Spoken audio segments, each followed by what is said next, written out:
ॐ अज्ञानतिमिरान्धस्य ज्ञानाञ्जनशलाकया चक्षुरुन्मीलितं येन तस्मै श्रीगुरवे नमः। আজ থেকে আমরা একটা নতুন বেদান্তের প্রকরণ গ্রন্থ পড়বার চেষ্টা করব। বইয়ের নাম অবধূত গীতা। প্রথমে বইয়ের শব্দের অর্থটা বুঝিয়ে দিই। গীতা আমরা তখনই ঠিক করেছিলাম যে ভগবদ্গীতা আমরা পুরো এখানে পড়লাম। তখনই ঠিক করেছিলাম যে গীতা নামে আরো প্রসিদ্ধ যে বইগুলো আছে সেগুলোও পড়বো। এখন গীতা নামে তো অনেক বই আছে, 18 গিনেছে বোধহয় লোকেরা, কিন্তু 5 গীতা বইটাকে পঞ্চগীতা বলে প্রসিদ্ধ আছে। 5 গীতা, আর তাতে ভগবদ্গীতা তো প্রমুখ আছেই। আমরা যেটা দুটো পড়ে এসেছি, রামগীতা আর উদ্ধব গীতা, এগুলো পুরাণান্তর্গত বই। ব্রহ্মাণ্ড পুরাণ এর ভিতরে আধ্যাত্ম রামায়ণ একটা খণ্ড, তার ভিতরে রামগীতা একটা চ্যাপ্টার ছিল, পৌরাণিক লিটারেচার। তারপর বেদান্তের বই বটে, কিন্তু পৌরাণিক লিটারেচার। আর উদ্ধব গীতাটা শ্রীমদ ভাগবত মহাপুরাণের অন্তর্গত, ওটাও পৌরাণিক লিটারেচার। উদ্ধব গীতাতে জীবনের সব রকমই আমরা দেখলাম, কর্ম, ভক্তি, জ্ঞান, নিত্য পূজা, একবারে অদ্বৈতের উঁচু ফ্লাইটস, সবগুলোই দেখলাম কম্প্রেহেন্সিভ। কিন্তু পৌরাণিক স্টাইলের একটু ঢিলে ঢেলে বুক, এক্সাগারেশনটা ওইসব দেখে নিয়ে আগে চলতে হবে। এখন অবধূত গীতা আর অষ্টাবক্র গীতা, এটা অবধূত গীতা স্পেশালি কোনো বইয়ের পার্ট নেই। এটা পৌরাণিক বই মোটেই নয়, এটা কোনো বেদেরও পার্ট নয়, এটা কোনো বইয়ের পার্ট বলে জানা নাই। ইন্ডিপেন্ডেন্টলি এই শাস্ত্র গ্রন্থ আমাদের হাতে আছে, অবধূত গীতা। তার রচনাকার অবধূত, দত্তাত্রেয় অবধূত।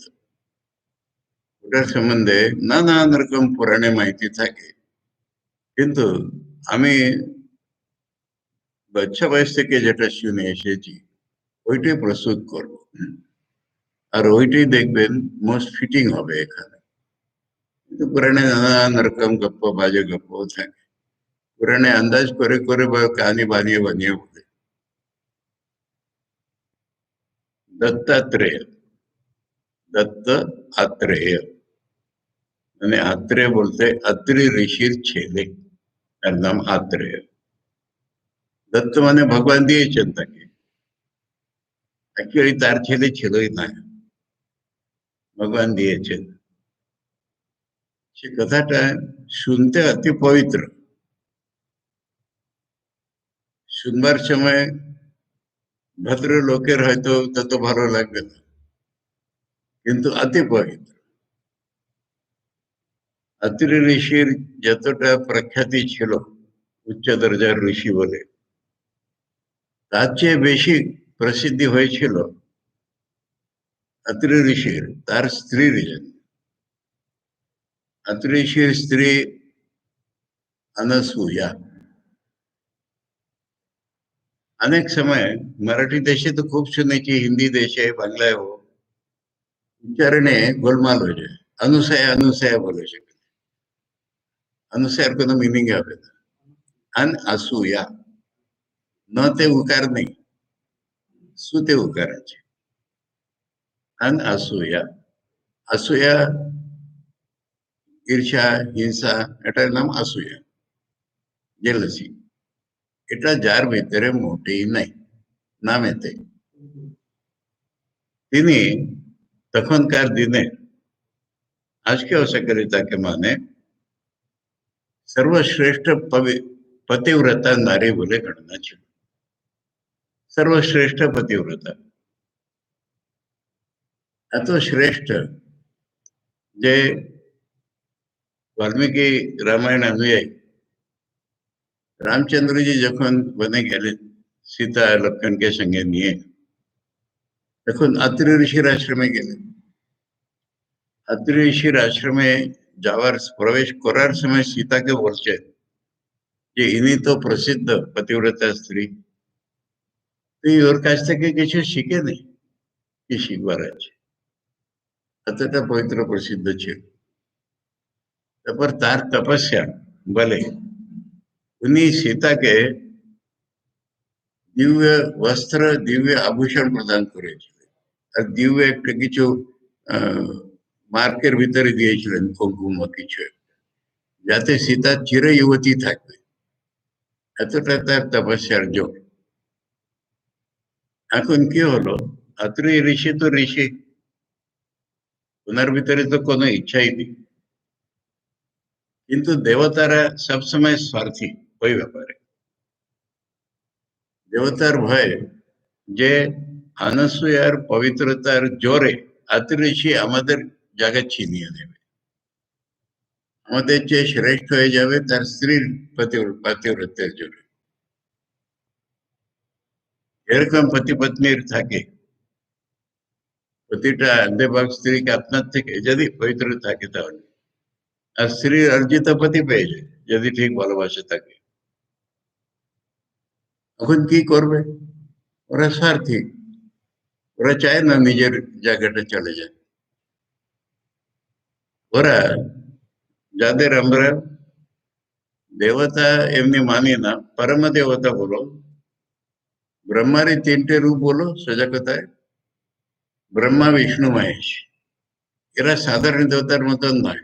এরা ব্রহ্মারই তিনটে ডাইরেক্ট রূপ, সৃষ্টিতে প্রলয় করেন ব্রহ্মা বলেন। এদের কাছে প্রার্থনা করলো দেবতারা যে কোনো উপায়ে সে স্ত্রীর পাতিব্রত্যটা ভঙ্গ করো, তা নাহলে আমরা তো গেলাম। দেবতারা তো দেবতারা, তাদের কথা তো মানতে হবে। সেই জন্য ব্রহ্মা বিষ্ণু মহেশ বিক্রির বেশ ধারণ করে আত্রির বাড়িতে। আত্রি তখন, বাড়ি মানে কুটিয়া যাই বলো, আত্রি তখন তপস্যার্থ জঙ্গলে চলে গেছে, বাড়িতে অনুসূয়া একা। তার অবশ্য কোনো ভয়টাই ছিলই না। ওরা দরজায় দাঁড়িয়ে ভিক্ষা চাইছে, তখন বলছেন যে দাঁড়ান একটু, আমি যাচ্ছি। উনি বলেন আমরা যা ইচ্ছা করবো তাই দেবে। হ্যাঁ, অতিথি দেবতার আপনারা, যদি আমার সাধ্য থাকে আমি দেবো। তখন ওরা বললো একটা কন্ডিশন আছে আমাদের, ভিক্ষাটা যেমন দেবে, চাউল ডাল বা যা রান্না অন্ন দেবে, কিন্তু বিবস্ত্র হয়ে আমাদের সামনে এসে ভিক্ষা দিতে হবে। এই আমাদের কন্ডিশন। আগে প্রমিস করিয়ে নিল যে আমরা ইচ্ছা মতন তোমরা যা ইচ্ছা করবো, আমার সাধ্য থাকলে আমি দেবো। তখন বলছেন এই আমাদের কন্ডিশন, তোমরা তুই কাপড় ছেড়ে বাইরে এসে আমাদের দীক্ষা দিবে।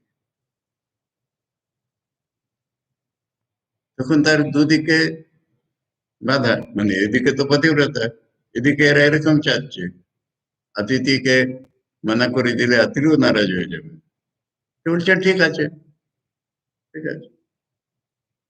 তিনি পতির স্মরণ করে, নিজের পাতিব্রত্যের স্মরণ করে নগ্ন হয়ে সামনে এলো। তার জোরে এরা তিনজন বাচ্চা ছেলে হয়ে গেল, তার পাতিব্রত্য ভঙ্গ করতে পারলো না। তিনজন বাচ্চা ছেলে, তার মাতৃত্বের জোরে, তার পাতিব্রত্যের জোরে। এইটি ঠিক ঠিক কথা বলছি আমি, বাচ্চা বয়স থেকে শুনেই এসেছি, কোন বই থেকে জানি না। সেই সময় আত্রি ফিরে এলেন। তখন এরা তো বাচ্চারা দুধ চাচ্ছে।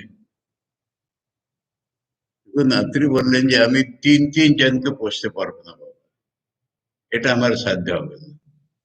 আমার ভাগ্যবশত আপনারা বাচ্চা হয়ে আমার ঘরে প্রবেশ করেছে, কিন্তু ৩ জনকে বসে আমার সাথে। আপনারা এক হয়ে যান।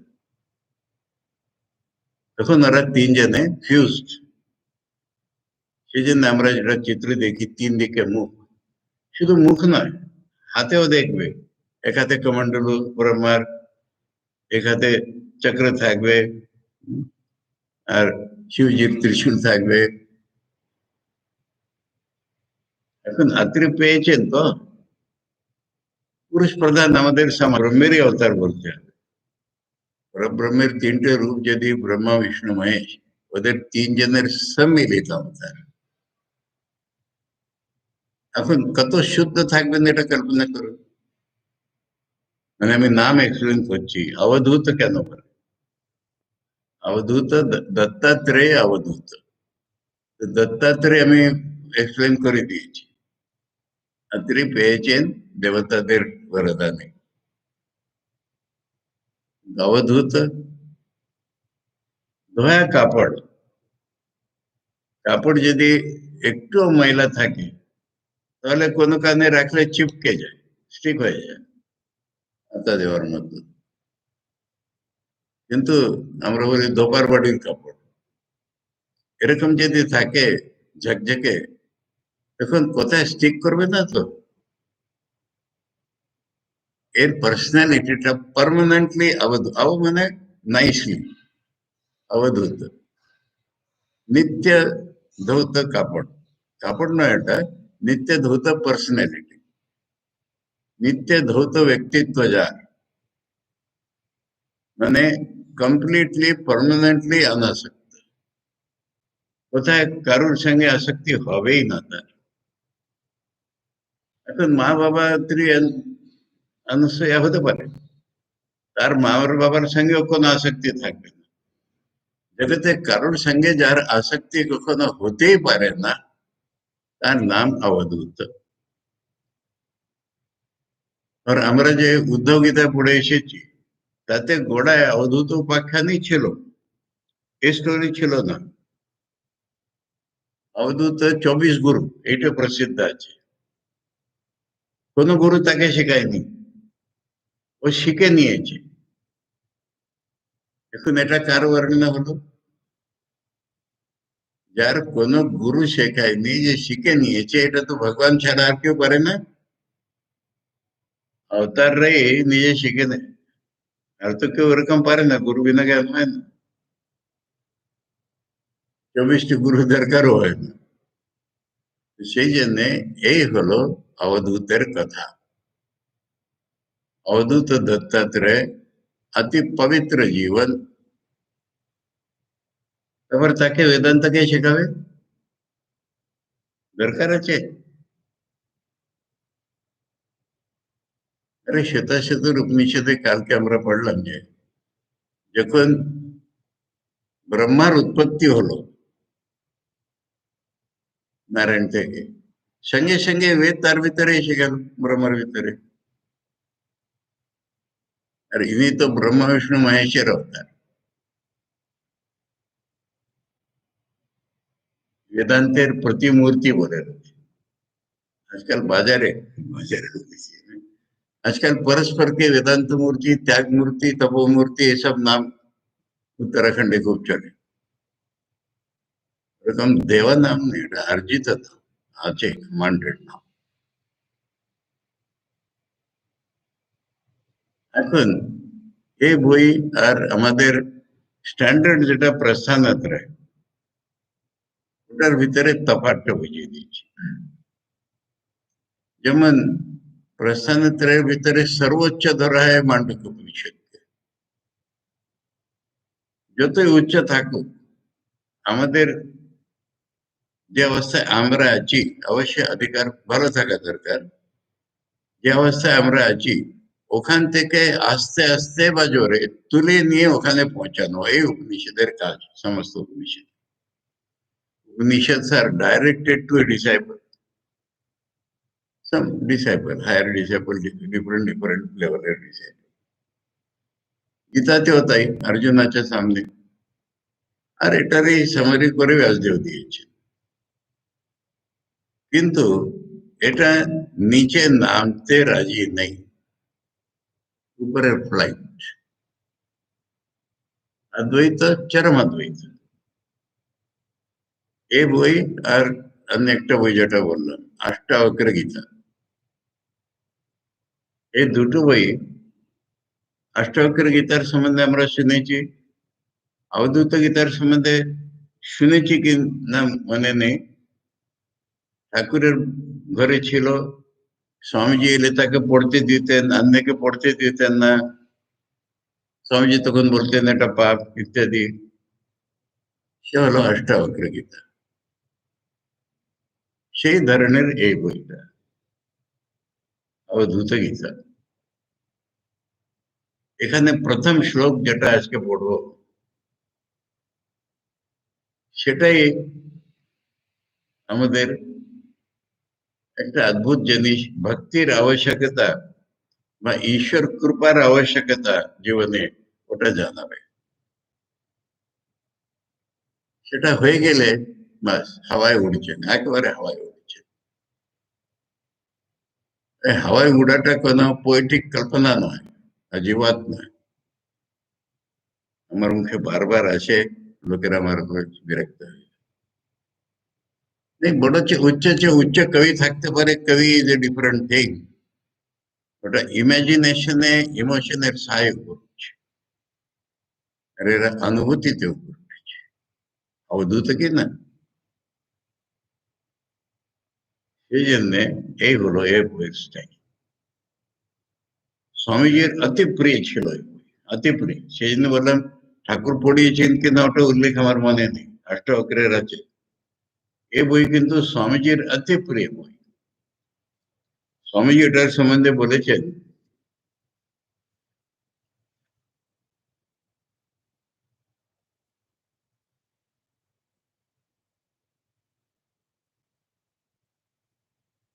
এই গানটা, গীতা, গীতা কথাটার ব্যাখ্যা এখনো করিনি আমরা। গীতা বলতে গান, গীত, কোনো কবির গীত না, এটা ঋষির গীত। স্বামীজি বলছেন এই গান যিনি গেয়েছেন, যিনি লিখেছেন, তারাই ধর্মকে জীবিত রাখে। মানে ঋষিরা আমাদের ওখানে তুলে নিয়ে যাওয়াটা ঠিক আছে, কিন্তু ধর্মকে জীবিত রাখে এর মতো লোক।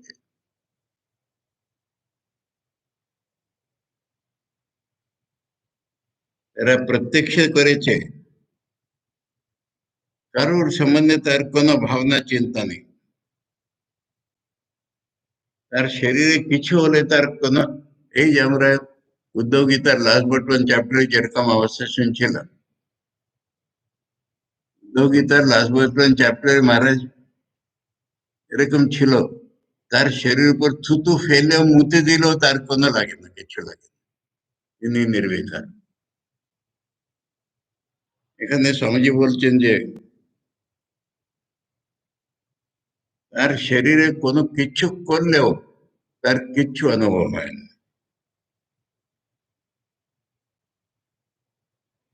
শীত উষ্ণ, ভয় আপত্তি কোনো কিছুই নেই তার কাছে। ওরা, স্বামীজি বলছেন ওরা সুস্থ বসে, এখন অবধূত বেড়াচ্ছেন, কিন্তু মনের ভিতর থেকে আত্মার আনন্দটাই অনুভব করে। আর উষ্ণ, কি বলবো ওটাকে, কয়লা, জ্বলন্ত কয়লা ওদের শরীরে পুড়ে পোড়ালেও ওনার লাগে না। স্বামীজির কথা, এরকম লোকেই ধর্মকে জীবন্ত রেখেছেন। এই স্বামীজির অবধূত গীতার সম্বন্ধে অভিজ্ঞতা। আর স্বামীজি দু চার চিঠিতে, একটা চিঠিতে তো নিশ্চয়ই কাকে লিখছেন, আখণ্ডানন্দ স্বামীজিকে লিখছেন বা সব গুরু ভ্রাতাদের লিখছেন, তাতে এটার শ্লোক দেওয়া আছে, কিম নাম রোদিশি সকে, মনে আছে, এই সর্বশক্তি। স্বামীজি তাতে নিজের কিছু কিছু জুড়েছেন, কিন্তু এই বই থেকে। এইটা হলো এই বইয়ের ইন্ট্রোডাকশন, আর এটাই পঞ্চগীতার ভিতরে এটার গণনা। ভগবদ গীতা, রাম গীতা, উদ্ধব গীতা, অবধূত গীতা আর অষ্টাবক্র গীতা। ও বই যদি কোনোখানে উপলব্ধ হয়, পড়বার যদি শক্তি থাকে, আমরা সেটা পড়ব। কিন্তু গীতা নামের অনেক বই আছে, তার ভিতরে এই পাঁচটাকেই পঞ্চগীতা বলে প্রসিদ্ধ আছে। তার ভিতরে তিনটি আমার পড়া হয়ে গেল, আমাদের এখন চতুর্থটা হাতে নিয়েছি। এখন এটার প্রথম শ্লোকটা অতি অদ্ভুত, অতি অদ্ভুত।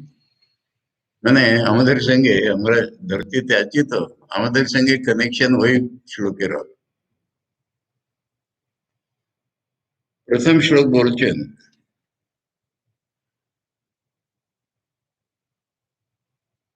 এখন গীতা কথাটার অর্থই হচ্ছে যে উচ্চ অনুভূতি হলে সেটা প্রোজ দিয়ে হয় না, ফিলোসফি।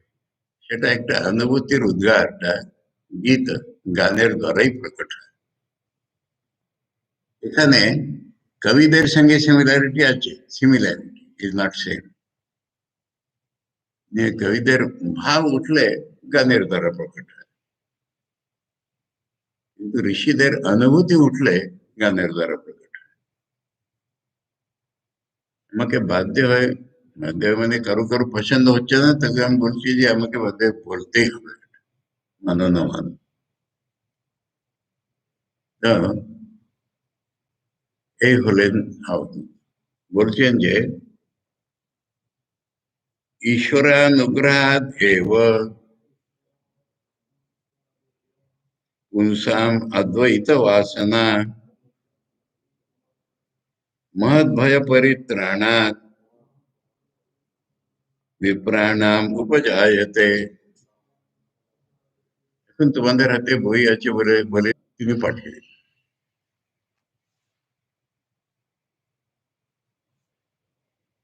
অশোকানন্দ স্বামীজি স্বামী বিবেকানন্দের স্বপ্ন দীক্ষিত শিষ্য, এটা জানেন তো?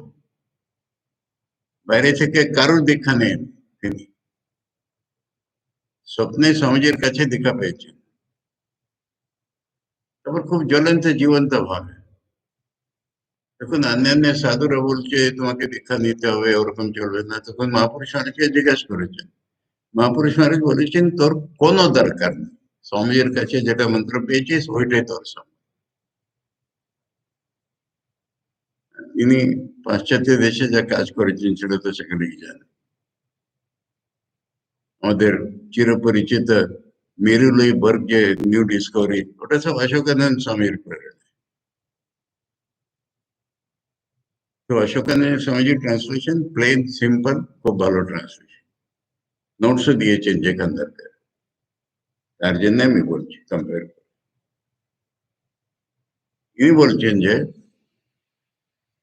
এটা ধরে না, এক একটা কথা বুঝে না, ডেপথে গেলে সব বোঝা যায়, ইমাজিন করতে হয়। এখানে টেক্সটের মুখ্য শব্দটা কি আছে? অদ্বৈত বাসনা। দেখুন, বাসনার দুটি মিনিং। বাসনা মানে ইমপ্রেশন, ছাপ। বাসনার আসল মিনিং এই ছাপ। আর তার থেকে উঠে ইচ্ছা, আমাদের ডিজায়ার। এখন আমাদের যত ডিজায়ার্স আছে, ডিজায়ার্স, ওটা কিভাবে থাকে?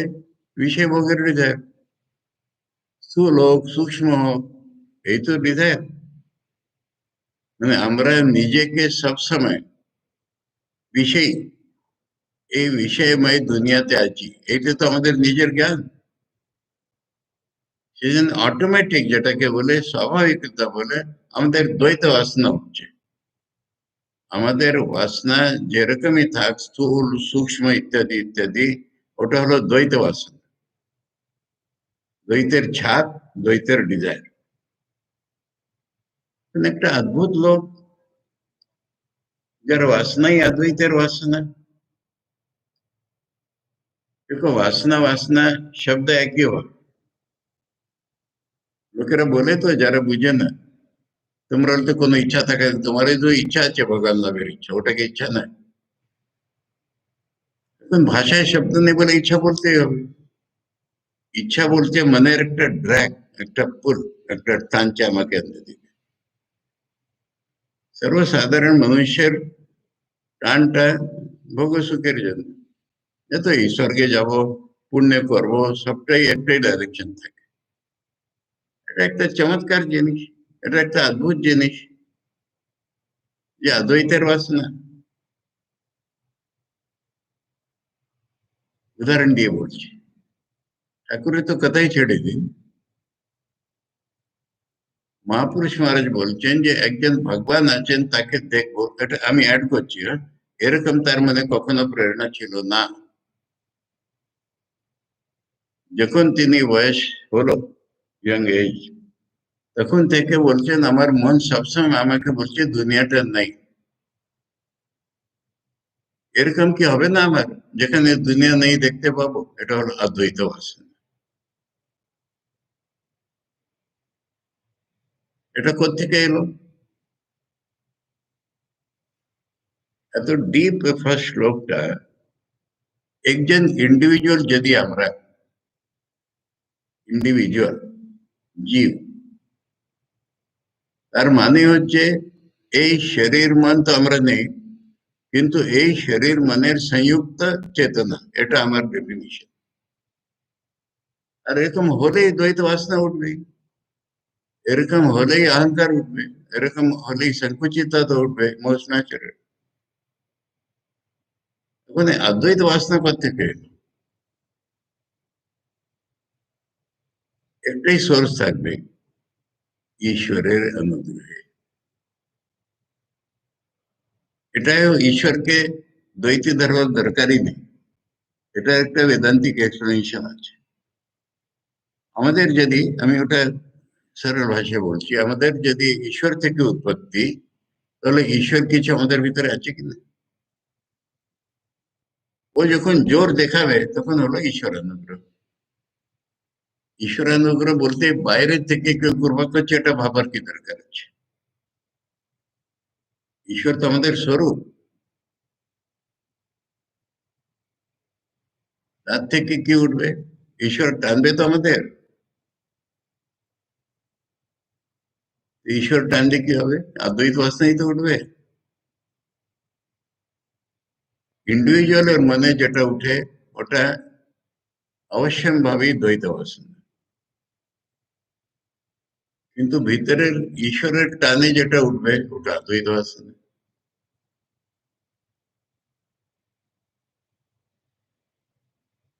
এখন এখানে একটা কথা, পুনসাম। পুনসাম তো আমি বারবার উদ্যোগ গীতায় সব জায়গায় বলে আছি, এটা পুরুষ ও স্ত্রীর ভেদ করে পুরুষ নয়। যার প্রয়ত্ন আছে, প্রত্যেক মানুষের প্রয়ত্ন আছে কিনা? পশুদের একমাত্রই প্রয়ত্ন থাকে বেঁচে থাকবো, এটা ছাড়া আর কোনো প্রয়ত্ন নেই। বাকি যেটা আছে ইনস্টিংক্ট, ওটা আহার নিদ্রা ভয় মৈথুনম চ সমানমে তৎ পশুবীর নারায়ণ। কিন্তু মানুষ চায় কিছু একটা ইমপ্রুভ করব, ইমপ্রুভ করব, এটার নাম মানুষ। এখন ইমপ্রুভ করব দ্বৈত জগতে, এসি করে প্যালেসে থাকবো, সব রকম নেচারের উপর জয় করব, এটা সব দ্বৈত বাসনা। দ্বৈত বাসনার জোরে ইমপ্রুভমেন্ট, কিন্তু ইমপ্রুভ করবো, যেমন আছে তেমন থাকবো না। মানে যত লিটল জেনারেশন বাচ্চারা, তারা বাবার চেয়ে সব জায়গায় বেশি জানে। একটা গল্প করে বলি, মজা। বাবা ছেলের হাত ধরে বেরিয়েছেন বাজারে, উপরে হাওয়াই জাহাজ উঠছে। তখন ছেলেটি জিজ্ঞেস করছে, বাবা এটা কি? বলছেন, বাবা আরে এটা, এর নাম হাওয়াই জাহাজ। হাওয়াই জাহাজ জানি, এটা বোয়িং 703 না 723, জিজ্ঞেস করলাম বাবা ওদের জানি। সেই জন্য এই মানুষের চেষ্টা থাকে, চেষ্টাশীল না হলে মানুষই হয় না। আমাদের স্বামীজি ডিফাইন করে দিয়েছেন, a man is man so long as he is struggling to rise above nature, and this nature is both external and internal. এটা স্ট্রাগল যতক্ষণ আছে ততক্ষণই মানুষ। কিন্তু এই স্ট্রাগল চলো দ্বৈত মার্গে। ওই স্ট্রাগলটাকে টার্ন করে দিল ঈশ্বরানুগ্রহ এব। আমাকে অনেকে জিজ্ঞেস করে, ঠাকুর সবসময় বলেন ঈশ্বর কৃপা না হলে হয় না, বেদান্তিক বইতে কি আছে? এই অবধূতর গীতার ফার্স্ট রুল এব, তাছাড়া হয় না। ঈশ্বরানুগ্রহ এব পুংসাম, যারা চেষ্টা করছে তাদের ভিতরে অদ্বৈত বাসনা জাগানো একটা অদ্ভুত কাণ্ড নয়? সমস্ত জগৎটা আমি কে প্রস্তাবিত করতে চাচ্ছি দ্বৈতভাবে।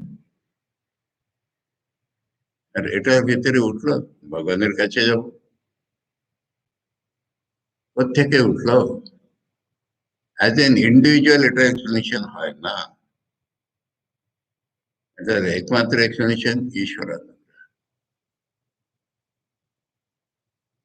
এখন ঠাকুরের কথা ইত্যাদি আমরা বুঝি যে ঈশ্বরের অনুগ্রহ না থাকলে প্রগতি হবে না। এখানে ঈশ্বর অনুগ্রহটাকে মূলেই এনে দিয়েছে। ঈশ্বর অনুগ্রহ না হলে ইচ্ছাই উঠবে না ভগবানের দিকে যাবার, এটা ইমপ্লিকেশন আছে। যার ভিতরে খুব প্রবল সাধনা, প্রবল ইচ্ছা, ওটা ওর ভিতরে যেন অহংকার না থাকে, এটাই উদ্দেশ্য। এটাই, এটা তোমার নয়, এটা ঈশ্বরের কৃপায় এসেছে। ঈশ্বরকে ধন্যবাদী হন, ঈশ্বরের দিকে আরো এগিয়ে যান। ঈশ্বরের দেওয়া জিনিস এটা, ঈশ্বরের কৃপায় পেয়েছো, তুমি নিজের এফার্টে পাওনি। লাইফের ডাইরেকশনটাই চেঞ্জ হয়ে গেল। ঈশ্বরানুগ্রহ এও পুংসাম অদ্বৈত বাসনা। এখন সে কোথায় নিয়ে যাবে বলো? অদ্বৈত বাসনা হলে কি থামবে ওটা? বাসনার জোর হবে? আরে দ্বৈত বাসনাই আমাদের এরকম জোরে হয় যে থামি না, বা অন্যান্য বাসনা দিয়ে কেটে যায়, এইটাই উপায়। অদ্বৈত বাসনা উঠলে ওটা কি থামবার জিনিস? জিজ্ঞাসা শব্দের ব্যাখ্যা শঙ্করাচার্য যেটা করেছেন, পূর্ণ ফল প্রাপ্তির পর্যন্ত যেটা থাকবে না তার নাম জিজ্ঞাসা। তো অদ্বৈত বাসনা কি থামবে?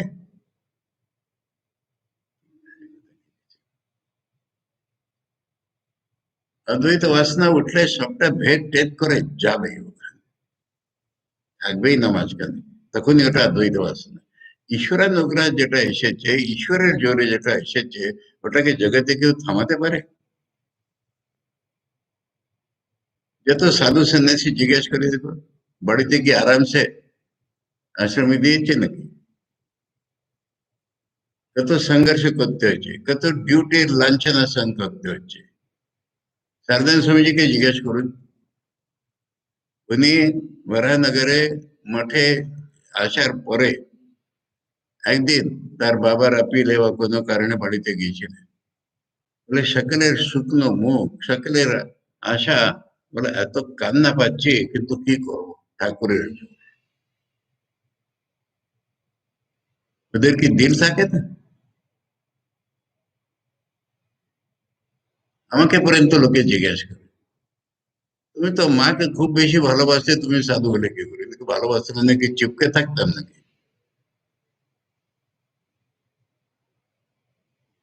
ঠাকুরের জোর উঠলে কে কোথায় দাঁড়ায়? এই তো ঈশ্বরের অদ্বৈত বাসনা। কোথায় নিয়ে যাবে? মহৎ ভয় পরিত্রাণা। মহৎ ভয় মানে ডেথের ভয়। ডেথ মানে একবার নয়, বারবার জন্ম মরণের পরম্পরার ভয়। তার থেকে রেহাই হবে পরিত্রাণাৎ, মানে এটা হেতু। অদ্বৈত বাসনা কি করবে? তার মুক্ত করে দেবে। এই বাসনা আমাদের, এইসব কন্ট্রাস্ট, এই বাসনা আমাদের আরো বন্ধন বন্ধনে ফেলছে। ও বাসনা সমস্ত ভয় থেকে মুক্ত করে দেবে। নাম বাসনা হলে কি হয়? ইচ্ছা হলে কি হয়? সব ইচ্ছার পারে যাওয়ার ইচ্ছা, নির্বাসনাই বাসনা। মহৎভাবে পরিণত হয় না। এখন আধিকারের ভিতরে বলছেন বিপ্রা না, বিপ্র বলতে ব্রাহ্মণ ধরবার দরকার নেই। বিপ্র শব্দের মিনিং কি আছে লিটারাল জানো তো? বেদ পাঠে ভবেন বিপ্রা। এখন আজকালকার আমাদের বেদও পড়তে হয় না। ঠাকুরের কথামৃত একখানা পড়লো কি লীলা প্রসঙ্গ পড়লো, বাড়ি ছেড়ে সাত হয়ে গেল। মানে well trend mind, well educated mind, ওটা আগে কন্ডিশন দিয়েছে। হ্যাঁ, সাধারণ লোকের, জাগতিক লোকের হবে না। এখন না পড়লেও হয়। লাটু মহারাজ, লাটু মহারাজ কি বেদ পড়েছেন? লাটু মহারাজ কি পড়েছেন বলো? আরে পড়া কি একমাত্র উপায় জানেন? লাটু মহারাজের অ্যাট্রাকশন কি করে হলো এটা বলো?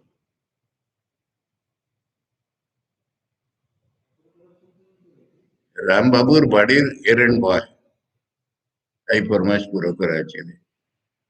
রামবাবু ঠাকুরের কাছে এসে বলছেন, ঠাকুরের কাছ থেকে ফিরে এসে ঠাকুরকে এরকম দেখলাম সেরকম দেখলাম, ওতেই লাটু মহারাজের পাগল হয়ে গেছে, অদ্বৈত বাসনা উঠেছে। শোনাটাই তো বেশি ইম্পর্টেন্ট পড়ার চেয়ে। ঠাকুর বলছেন তো পড়ার চেয়ে শোনা ভালো, শোনার চেয়ে দেখা ভালো। শোনাটাই তো দেখার দিকে নিয়ে যাচ্ছে। এইটাই নাম বিপ্র। বিপ্র বলে যে অদ্বৈতের সম্বন্ধে শুনেছে, তার কৃপায় পবিত্র হৃদয়ে প্রাণ পড়েছে, ওদিকে যাব। উপজ আয়তে, জন্ম হয়, বাসনার উদয় হয়, বাসনার জন্ম হয়।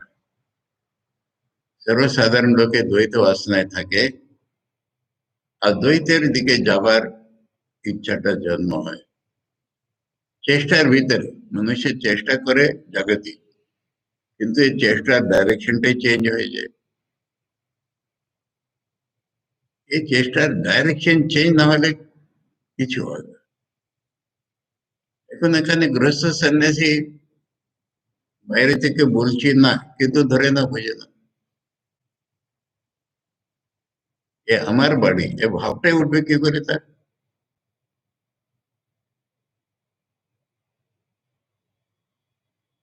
এই জন্য मत भय परिणता विपरिणाम हो गया। ব্যাস এই একটা শ্লোক মনে হয় যেন ধরতির উপরে থেকে তুলতে আরম্ভ করেছে। তারপর তুলে যা নিয়ে গেছে, কোথায় নিয়ে গেছে জানো? দেখো গৌড়পাদের ভক্তি আছে। গৌড়পাদ বলছেন লাস্ট শ্লোকে, লাস্ট বর্তমান শ্লোকে, না লাস্ট শ্লোকে, বুধবা পদম अनानातम नमस्कुर्मो यथा। আর অবধূত আরম্ভ করছে, আমি নমস্কার কাকে করবো বলুন? এই দেখে অদ্বৈত বাসনা কি করায় মানুষকে, দেখো। येनेदं पूरितं सर्वं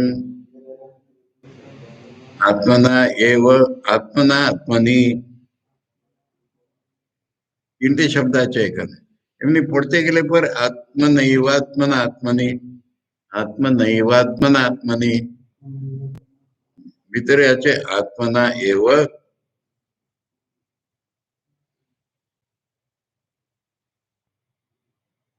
আত্মনা এব, আত্মনা আত্মনি।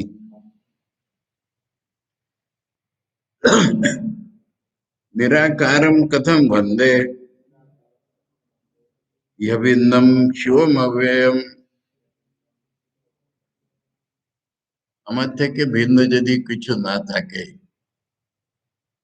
কারোর থেকে আমি যদি ভিন্ন না থাকি, আমি যদি শিব, আমি যদি অব্যয় শিব,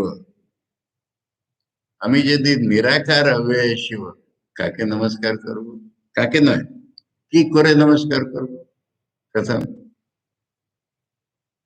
মানে নমস্কার করার জন্য একটা ওখানে আচার্য গৌড়পাদের সম্বন্ধে বলেছেন একটা কল্পনায় তো দ্বৈত আনতে হবে, কিন্তু অদ্ভুত বলছেন কি করে করব, আসছেই না। এই অদ্ভুত গীতা এইরকম পুরো গীতা চলে।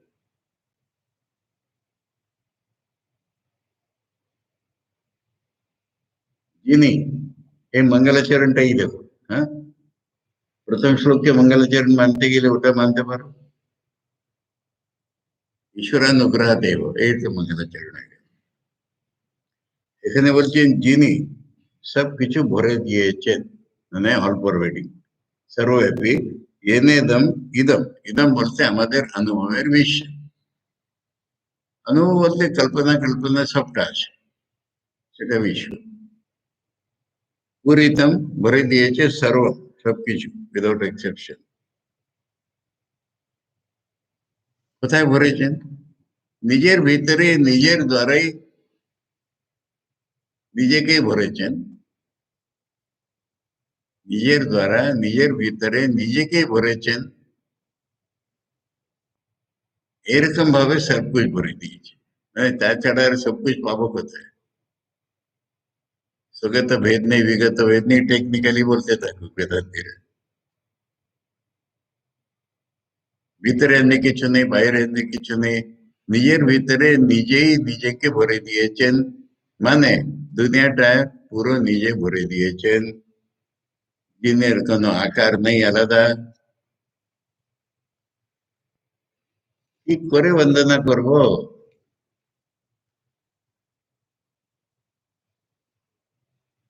হি মানে যেহেতু, হি বলতে যস্মাৎ, যেহেতু অভিন্ন, আমি তার থেকে ভিন্নই নেই।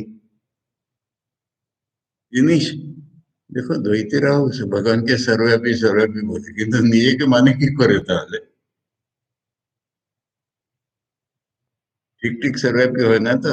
আমি আছি, আমার ভিতরে তিনি আছে।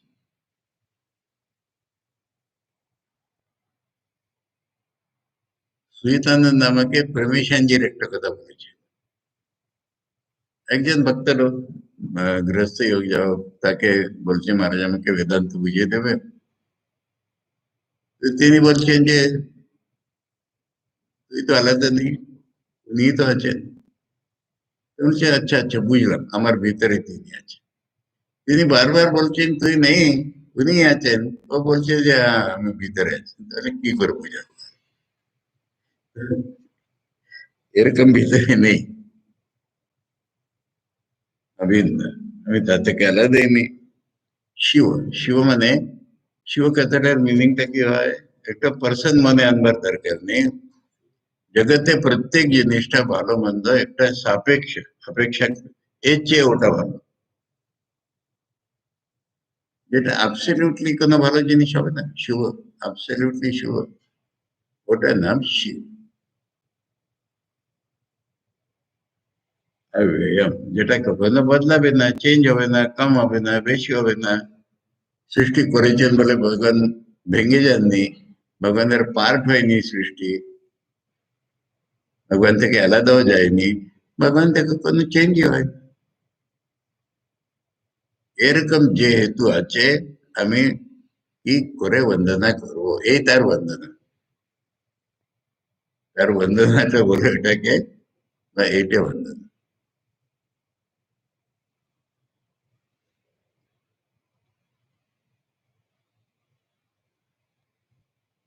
দুনিয়াটা দেখছেন, দেখছেন দুনিয়াটা, পারসেপশনে আসছে, জ্ঞানে আসছে না। পঞ্চভূতাत्मकं विश्वं मरीचि जलसन्निभं तस्यापि अहो नमस्कुर्याम् अहम एको निरंजनः। মানে পাঁচ ভূতের তৈরি দুনিয়া আমার তো মৃগ মরীচিকার মতন দেখছে।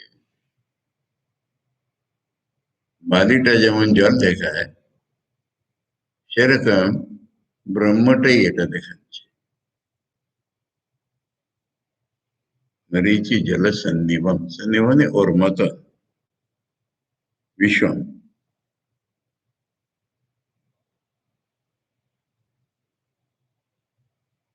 कशापि अहम नमस्कुर्या, कार उद्देश्य আমি নমন করব?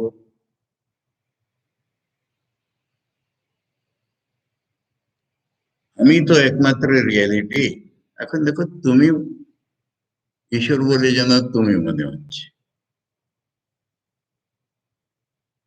স্বামীজি, আমরা ঠাকুরের শেষের দিকে, মানে এই স্থূল শরীরের শেষের দিকে হিরানন্দ ঠাকুরের সিন্ধি লোক ছিল, কলকাতায় থাকতো বলে ঠাকুরের ভক্ত হয়েছিল। সে সিন্ধু দেশে চলে গেছিল, ওখানে দুটো কাগজের এডিটর ছিল। কিন্তু ঠাকুরের কথা মানে ব্যারাম হয়েছে, ক্যান্সার হয়েছে শুনে সিন্ধু থেকে কলকাতায়। সে খুব শান্ত স্বভাব, ঠাকুরের কাছে বসে আছে। আর নরেন এসেছেন, নরেন গান করছেন যে मनोबुद्धि अहंकार चित्तानि नाम शिवोहम शिवोहम, এই গান করে। তারপরে अन्य গান ধরবে, जो कुछ है सब तू ही है, तुझसे हमने दिल को लगाया, जो कुछ है सब তুই, ওটা গান গাই। এখন হিরান বলছে আমি আমি বলছি না, এখন তুই তুই বলছি। এখন স্বামীজি বলছেন আমি বলছি বা তুই বলছি, দুটো বলছি না একসঙ্গে, একসঙ্গে দুটো বলছি না।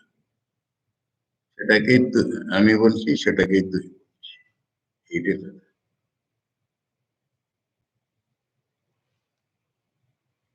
এটার নাম তো তত্ত্বমসি।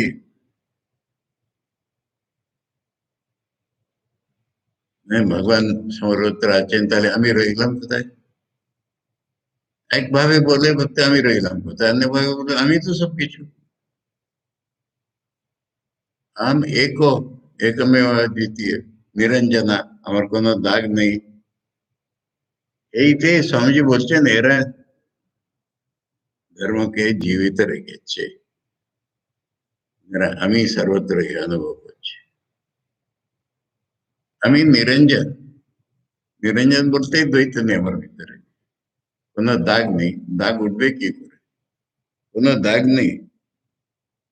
তুমি বলে বিশ্ব তো আছে না, বিশ্বের ভিতরে ভগবান আছেন। যে বিশ্বকে তো আমি মরিচি জল দেখছি,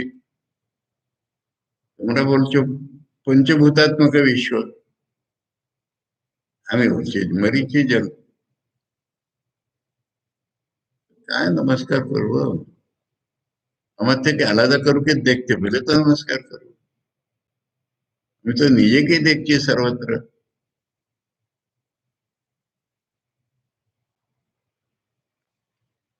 आत्मैव केवलं सर्वं भेदा भेदो न विद्यते, अस्ति नास्ति कथं ब्रूयाम, विस्मयः प्रतिभाति में। अन्य नाम है निश्चित। प्रथम श्लोके ईश्वर, द्वितीय श्लोके আমি, দ্বিতীয় শ্লোকে अभिन्न।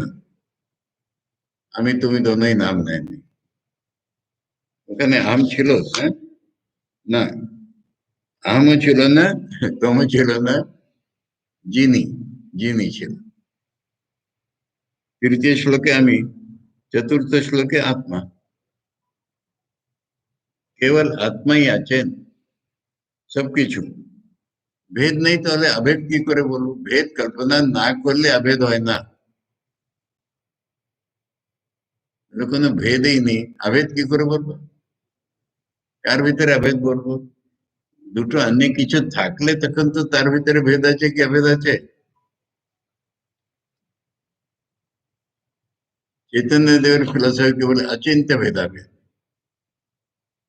बोले अचिंत्य नয়, भेदो नहीं अभेदो नहीं, न विद्यते। এখন ভগবান বা ঈশ্বর আছে কি করে বলবো? ভগবান আছে বলতে গেলে আমাকে একটু আলাদা হয়ে আসতে হবে, তো আলাদা তো আছি না, তখন নাই কি করে বলবো? अस्ति नास्ति कथम ब्रूयाम, বলবোই কি করে? বিস্ময় প্রতিভাতি মে, এই জিনিসটা এত বেশি আনন্দকর, আশ্চর্যকারক, সারপ্রাইজিং, আমি নিজেই আশ্চর্যচকিত হয়ে যাচ্ছি। আস্তিক কি করে বলো, নাস্তিক কি করে বলো, ভেদ কোথায় আছে, ভেদ কোথায় আছে? আমিই তো আছি সব, আত্মাই তো কেবল আছেন, আমিও নেই। আত্মাই তো কেবল আছেন। এটা তুমি মঙ্গলাচরণ ধরে না ধরতে গেলে তিনটে শ্লোক। এখন এই ফ্লাইটে পুরো বই চলবে, আর শুনে শুনে যদি আমাদের সংস্কার হয়, ঈশ্বরানুগ্রহাত অদ্বৈত বাসনা জাগে, তাহলে এই বই সার্থক। ओम अज्ञानतिमिरान्धस्य ज्ञानाञ्जनशलाकया चक्षुरुन्मीलितं येन तस्मै श्रीगुरवे नमः। ओम शांति शांति शांति। हरि ओम तत्सत्। श्री रामकृष्णार्पणमस्तु।